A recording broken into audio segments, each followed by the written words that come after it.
Welcome to The Explainer. Today we're going to talk about something that a lot of people go through but maybe don't talk about enough. What it's really like to be the first person in your family to go to college.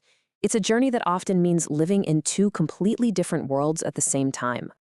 And to help us understand this, we're diving into this really powerful piece of research by Dr. LaDonna L. Bridges.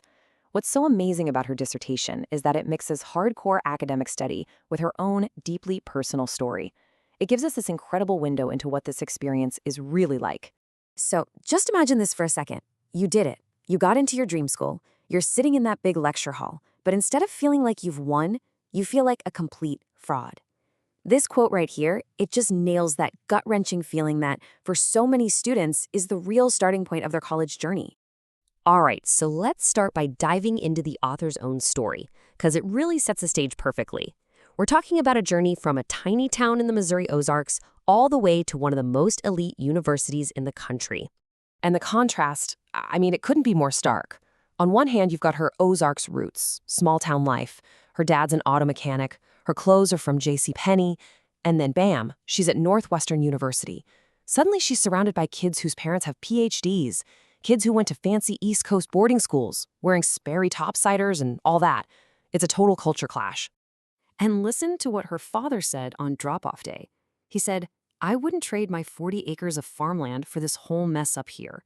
But if this is what you've got to do, this is what you've got to do." That just says it all, right? You can feel the pride, you can feel the love, but you can also feel that huge distance, that feeling of his daughter stepping into a world that was completely, totally alien to their family.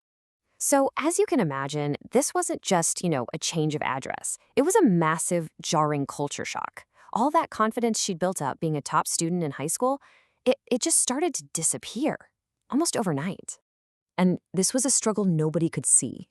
It wasn't just about the assignments. It was this feeling of being completely unprepared academically, being totally overwhelmed by what she calls the vocabulary of learning. She was even afraid to go visit her professors in their offices.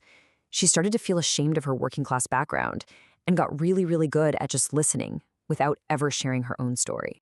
And that feeling right there, that was the core of it.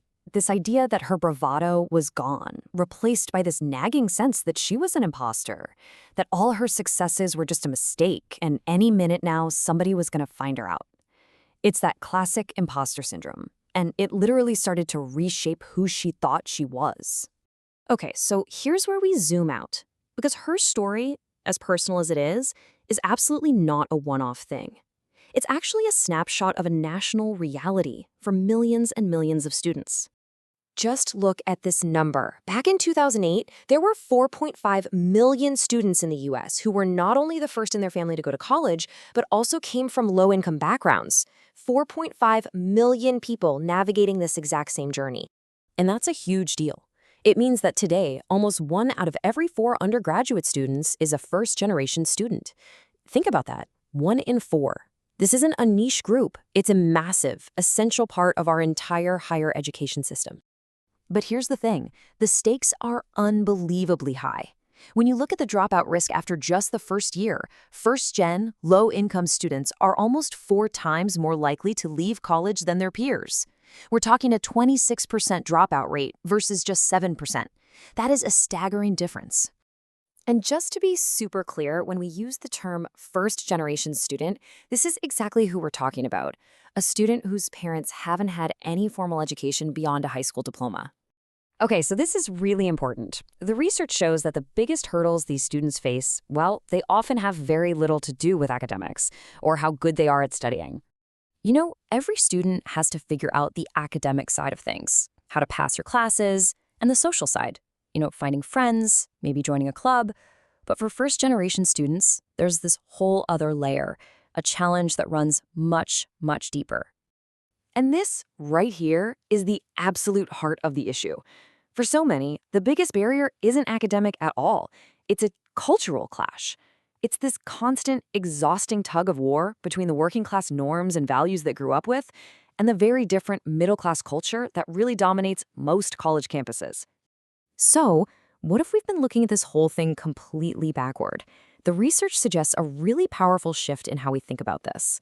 What if this experience isn't a disadvantage at all? What if it's actually a unique set of strengths? In fact, Dr. Bridges argues that her background didn't hold her back. It gave her incredible assets. Things like a rock-solid work ethic, real resilience when things get tough, a deep love for family and community, and even this amazing ability to move comfortably between different social classes. These are superpowers, but they're strengths that institutions often completely overlook. And that really brings us to the big takeaway here. The challenge isn't some kind of deficit in the student. The problem is the dissonance. It's this cultural gap that they are so often left to figure out completely on their own. So it leaves us with a really critical question. And it's not just for colleges, it's for all of us. How can our institutions start to value this journey not as a deficit that needs fixing, but as a powerful, essential bridge between two worlds?